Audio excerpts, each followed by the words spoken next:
हर रोज एक नई कहानी देखने के लिए चैनल को सब्सक्राइब करें और बेल आइकन दबाना ना भूलें।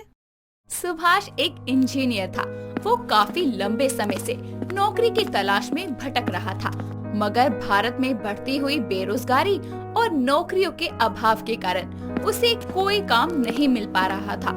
वो अक्सर छोटे मोटे काम करके और बच्चों को पढ़ाकर अपना गुजारा चलाया करता था। एक दिन उसने इंटरनेट पर सॉफ्टवेयर इंजीनियर की जॉब देखी और वहां अप्लाई कर दिया। कुछ ही दिनों में उसकी नौकरी का जवाब भी आ गया और सुभाष की नौकरी लग गई। धीरे धीरे उसने एक आदमी की जरूरत की सारी चीजें जैसे घर गाड़ी भी खरीद ली। बस कमी रह गई थी तो बस एक अच्छे जीवन साथी की। मगर भगवान उस पर कुछ ज्यादा ही मेहरबान था। उसकी ये ख्वाहिश भी जल्दी ही पूरी हो गई और उसने अपने ऑफिस की ही एक लड़की भावना से प्यार कर लिया। एक दिन ऑफिस में लंच के वक्त भावना ने सुभाष से बोला, क्या बात है सुभाष, तुम खाना खाने की जगह मुझे क्यों देख रहे हो? क्या करूं भावना जी, मेरा मन ही नहीं कर रहा खाना खाने का। सीनियर तो आप हैं, तो जी कहकर तो मुझे बात करना चाहिए। आप क्यों मुझसे ऐसे बात कर रहे हैं? खामखा मुझे नीचा दिखा रहे हैं। खैर छोड़िए, आप खाने पर ध्यान दीजिए। मेरी शक्ल देखने से भूख नहीं मिटेगी। भावना की बात सुनकर सुभाष ने शायराना अंदाज में बोला, लाख चेहरे देखे हैं मैंने, मगर नजरें सिर्फ तुझ पर रुकी। तुझ में कुछ बात तो है, तुझ में कुछ बात तो है। जी देखिए, अगर आपके अंदर का गुलजार बैठ गया हो तो खाना खा लीजिए। और वैसे भी आज ऑफिस में बहुत सारा काम है, टारगेट कंप्लीट नहीं हुआ ना फिर देखना। सच में मेरा मन नहीं है खाना खाने का। ऐसी बात है तो एक बार मेरे हाथों का बना खाना खाकर तो देखिए। आप खाने के साथ साथ उंगलियां भी खा जाएंगे। लीजिए ना, चक्कर तो देखिए। ऐसा कहकर भावना सुभाष के मुंह में एक जबरदस्ती निवाला डालती है। इसके बाद सुभाष खाना शुरू कर देता है, मगर खाते वक्त भी उसका ध्यान खाने में कम और भावना के चेहरे की तरफ ज्यादा था। खाना खाकर दोनों अपने काम में जुट जाते हैं। कुछ दिनों बाद ऑफिस की छुट्टी जल्दी हो जाती है और सुभाष भावना को बोलता है, भावना कहाँ जा रही हो? अरे कहीं नहीं सुभाष जी, मैं तो घर जा रही हूँ। यहाँ खाली बैठकर क्या करूँगी? अगर आपको कोई दिक्कत ना हो तो आप मेरे साथ मूवी देखने चल सकती हो। मैं चल सकती हूँ, वैसे भी घर पर बोर ही होती हूँ। अकेलेपन की वजह से बहुत बोर हो चुकी हूँ। क्यों अकेलापन महसूस होता है आपको? आपके घर में कोई और नहीं है क्या? 2 साल पहले एक प्लेन क्रैश में मेरे माता पिता की मौत हो गई थी। ऐसा कहकर भावना की आंखों से आंसू छलकने लगते हैं। सुभाष उसे चुप करवाता है और उसे मूवी दिखाने ले जाता है। समय के साथ उन दोनों के बीच की नजदीकियां बढ़ने लगती है। वो लोग अक्सर घूमने जाते और काफी अच्छा वक्त साथ में गुजारते। दोनों के बीच प्यार हो जाता है। एक दिन सुभाष भावना से बोलता है, भावना, मैं काफी टाइम से तुमसे एक बात कहना चाहता हूँ। भावना उसके चेहरे पर हाथ फेरते हुए कहती है, हाँ बोलो सुभाष जी, इतना क्यों घबरा रहे हो? सुभाष थोड़ा घबराते हुए बोलता है, वो मैं तुमसे शादी करना चाहता हूँ। मैं चाहता हूँ कि जिस तरह तुमने मेरी जिंदगी में इतने हसीन लम्हे सजाए हैं, उसी तरह तुम अपने रंगों से मेरे घर को भी रंग दो। ना तुम्हें अकेलापन महसूस होगा और मेरी माँ को एक बहू भी मिल जाएगी। सबसे बड़ी बात, मुझे तुमसे अच्छा जीवन साथी मिल ही नहीं सकता। भावना की आंखों से खुशी के आंसू बहने लगते हैं और वो सुभाष से शादी के लिए मान जाती है। दोनों एक बड़े से मंदिर में जाके दिवाली के दिन शादी कर लेते हैं। शादी के बाद सब कुछ ठीक चल रहा था। एक दिन सुभाष के घर लौटने पर भावना बोलती है, सुभाष जी। हाँ बोलो भावना। सुभाष जी, जब से हमारी शादी हुई है हम एक बार भी घूमने नहीं गए हैं साथ में। तुम्हें तो पता है भावना, अब ऑफिस में वर्कलोड कितना बढ़ गया है। जब से मेरा प्रमोशन हुआ है तब से तो और भी ज्यादा। आप तो कभी छुट्टी ही नहीं करते ऑफिस की, तो घुमाने के लेकर जाएंगे। ठीक है, मैं छुट्टी ले लूंगा। पहले ये बताओ, तुम्हें कहाँ घूमने जाना है? मुझे तो इस नए साल के मौके पर आपके साथ शिमला की वादियों में घूमना है। वहाँ का स्नोफॉल देखना है। फिर किसी अच्छे से नाइट क्लब में जाकर पार्टी करेंगे, झील के नज़ारे लेंगे, बोटिंग करेंगे और किसी अच्छे से होटल में हनीमून मनाएंगे। और भावना अपनी बात खत्म करती इससे पहले ही उसकी सास माया आती है और उसे टोक देती है, बहू क्या कह रही है ये सब? तू भी आजकल की मॉडर्न लड़कियों की तरफ बिगड़ गई है। तुझे भी उन लोगों की तरह क्लब में जाके शराब पीना है और छोटे छोटे कपड़े पहनने हैं। माँ जी, मैं वहाँ जाकर शराब पीऊंगी? ये आपसे किसने कहा? बहू, मुझे सब पता है, तू मुझे पढ़ा मत। और ये सब चीजें हमारे खानदान को शोभा नहीं देती। इसके बजाय घर में पूजा कर, हवन कर। नए साल में लक्ष्मी भी घर आएंगी और सुख समृद्धि भी। माँ जी, इससे पहले कि भावना कुछ कहती, माया वहाँ से उठकर चली जाती है और बेचारा सुभाष अपनी बीवी की ख्वाहिश और माँ के हुक्म के बीच लटक कर रह जाता है। उसे कुछ समझ नहीं आता कि वो क्या करे। और इधर भावना नाराज होकर अपने कमरे में जा रही थी। सुभाष भी उसे मनाने के लिए उसके पीछे जाता है।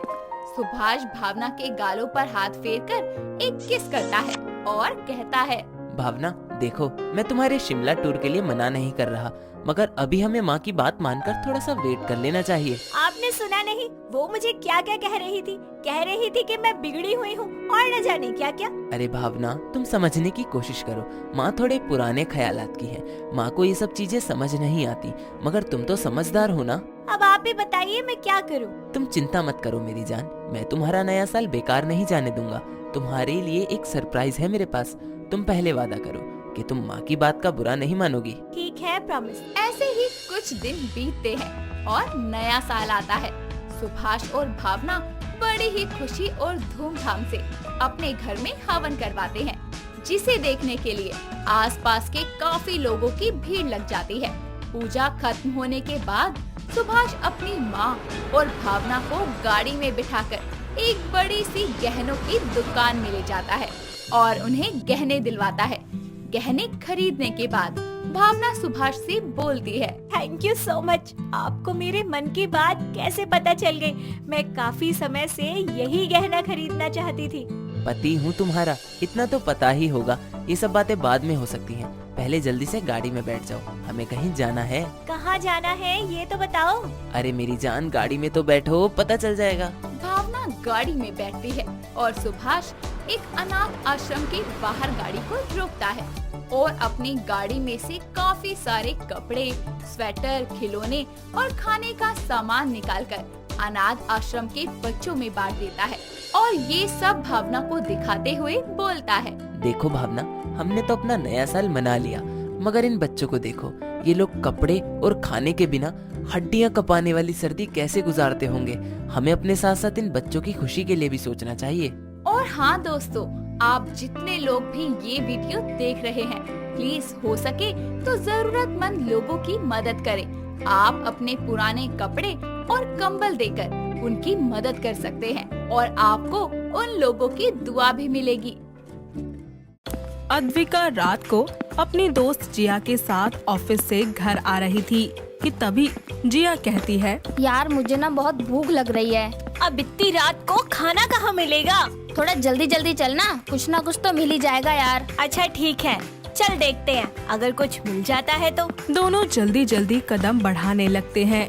तभी अद्विका को नजर आता है कि सामने किसी की शादी पार्टी हो रही है और वो जिया से कहती है, यार देख, सामने शादी हो रही है। हाँ तो? अरे तुझे भूख लग रही है ना, चल आज की पार्टी मेरी तरफ से। ओ, तो तू ये चाहती है कि मैं यहाँ जाऊँ और खाना खाऊं, यानी कि बेगानी शादी में अब्दुल्ला दीवाना? चाहती क्या है? तू जाएगी और तुझे जाना ही पड़ेगा। कह दिया, बस कह दिया। अद्विका उसका हाथ पकड़कर उस शादी में ले जाती है और दोनों वहाँ जाकर सभी को हाय हेलो करने लगते हैं। अद्विका जल्दी से माजा का भरा हुआ गिलास उठाकर पीने लगती है।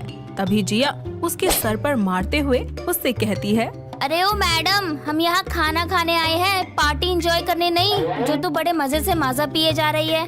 यार तुझे पता है ना कि मुझे माजा कितना ज्यादा पसंद है। इसका रस जब जुबान पर आता है ना, तो होठों से लेकर दिल तक सब रसीला हो जाता है। हाँ हाँ, ये तो मैं जानती हूँ, पर अभी अपनी माजा का मजा बाद में लियो, चल पहले कुछ खा लेते हैं।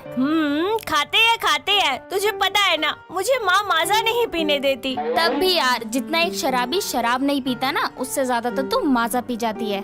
यार जब से कैटरीना कैफ ने माजा का ऐड टीवी पे किया है ना, बस तभी से मैं तो कैटरीना की और माजा की दोनों की फैन हो गई हूँ। अच्छा चल, अब जल्दी जल्दी खाना खाते और निकले यहाँ से, वरना कहीं पकड़े गए तो। दोनों जल्दी से खाना खाकर उस बेगानी शादी से निकलकर अपने घर की ओर चल देती हैं। ऐसे ही दोनों अपने घर के लिए निकल जाती हैं और रास्ते में अद्विका अपने लिए 2 बोतल माजा ले लेती है। ऐसे ही अगली सुबह अद्विका नाश्ता करते समय फ्रिज में से माजा लेकर आती है और पीने लगती है कि तभी उसका भाई रोहन कहता है, ओए दीदी, मम्मी को बताऊं कि तू फिर से माजा खरीद कर लाई है और सुबह सुबह ही पीना शुरू कर दिया। भाई तुझे पता है ना कि मम्मी को पता लग गया तो मेरी ऐसी कम तैसी कर देंगी। अरे फिर क्यों चिल्ला रहा है? किस बात की दुश्मनी निकाल रहा है? तुझे पीनी है तो ऐसे ही बोल देना, फंटी क्यों बेल रहा है? हाँ रुक तू। मम्मी जरा इधर आना। इतने में वहाँ पर उसकी मम्मी सीमा आती है और कहती है, अरे क्या हुआ? मम्मी मना किया है ना आपने इसको कि माजा नहीं पीनी, मगर फिर ये माजा की बोतल लेकर आई है और पी रही है यहाँ बैठकर। क्यों रे, तेरा दिमाग काम नहीं करता क्या? कितनी बार तुझे समझाया है कि किसी भी चीज को ज्यादा खाने पीने से हमारी हेल्थ पे कितना बुरा असर होता है। हे भगवान, मुझे डेंगू भी नहीं होता कि डॉक्टर मुझे बोले कि पेशेंट को सिर्फ माजा ही दिया करो। हे भगवान, आपको यही नालायक देनी थी क्या? ऐसे ही समय बीतता जाता है और अद्विका का बर्थडे आता है, जहाँ बिना मेहमान के बस फैमिली में ही छोटा सा सेलिब्रेशन होता है और अद्विका अपने लिए माजा की बोतल की शेप का केक लेकर आती है। जब उसकी मम्मी और भाई वो केक देखते हैं तो वो कहते हैं, हे भगवान, अरे तेरा कुछ नहीं हो सकता। दीदी, केक भी माजा की बोतल जैसा बनवा लाई। क्या करूँ मैं इस लड़की का? दीदी, लड़कियाँ चॉकलेट की दीवानी होती हैं, शॉपिंग की दीवानी होती है और तू माजा के पीछे पड़ी है। रोहन बेटा, तेरी दीदी का जन्मदिन है ना, तो उसको जो अच्छा लगा तभी तो वो लेकर आई है ना। हाँ माँ, तभी तो लाई हूँ मैं। आप नहीं समझ पाओगे मेरी और मेरी माजा की फीलिंग्स को। मम्मी, इसके लिए तो आप एक छत पर टंकी लगवा दो जिसमें माजा ही भरी हो। वाह मेरे छोटे भाई, आज की ना तूने कोई दिमाग वाली बात। अगर तुम दोनों का हो गया हो तो केक काट ले अब। हाँ मम्मी। तीनों मिलकर केक कट करते हैं और एक दूसरे के फेस पर लगाते हैं। ऐसे ही हंसी खुशी मजाक चलता रहता है।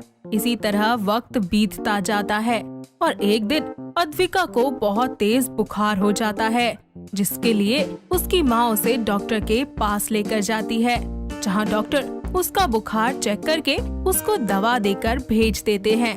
ऐसे ही कुछ दिन बीत जाते हैं, मगर अद्विका का बुखार बिल्कुल भी ठीक नहीं होता। उसकी मम्मी फिर से उसे डॉक्टर के पास ले जाती है, जहां डॉक्टर उसका ब्लड टेस्ट करते हैं और रिपोर्ट्स को देखकर कहते हैं, जी, इनको डेंगू हुआ है और मैं कुछ दवाइयाँ लिख देता हूँ और इनको 1 हफ्ते तक सुबह शाम ग्लूकोज लगाना पड़ेगा। ठीक है डॉक्टर, आप अच्छे से इसका इलाज करिए। अब अद्विका को डॉक्टर अपनी क्लिनिक में एडमिट कर लेते हैं और सुबह शाम उसको अब ग्लूकोज लगाया जाता है। ऐसे ही कुछ समय बाद डॉक्टर उसको क्लिनिक से छुट्टी दे देते हैं और तभी डॉक्टर सीमा से कहते हैं, जी, इनको आप जितना हो सके माजा, फ्रूटी यह सब पिलाना, इनकी सेहत के लिए अच्छा है। जी डॉक्टर। दोनों माँ बेटी अब घर आ जाती हैं। घर आकर सीमा अद्विका को उसके कमरे में ले जाती है, जहाँ उसको दवाइयाँ देकर उसकी माँ माजा पिला देती है। अब सुबह शाम उसको ज्यादातर माजा ही दिया जाता था।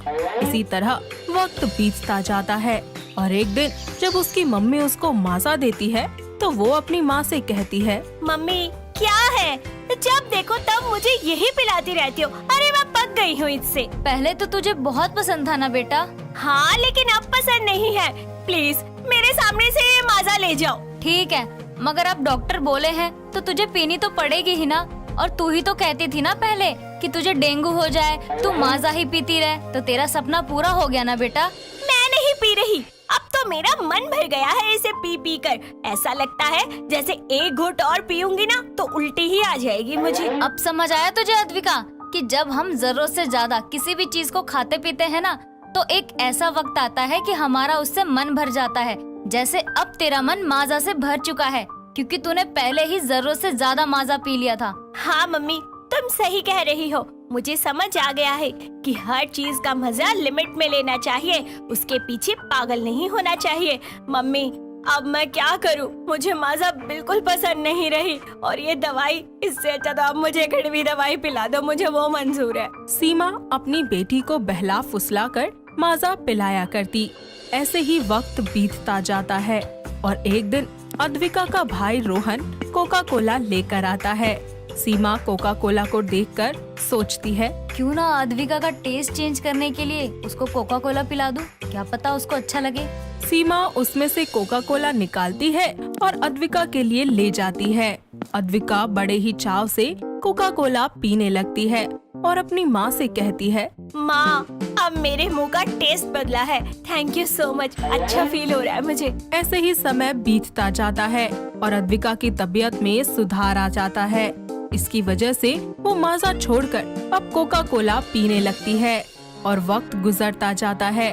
धीरे धीरे वक्त के साथ साथ अद्विका का टेस्ट और उसकी पसंद भी बदलती रहती है। कुछ ही समय के बाद उसके लिए सुनील नाम के एक बहुत ही अच्छे से लड़के का रिश्ता आता है। सीमा खुशी खुशी अपनी बेटी की शादी सुनील से करवा देती है और सभी मिलकर एक साथ खुशी खुशी रहने लगते हैं।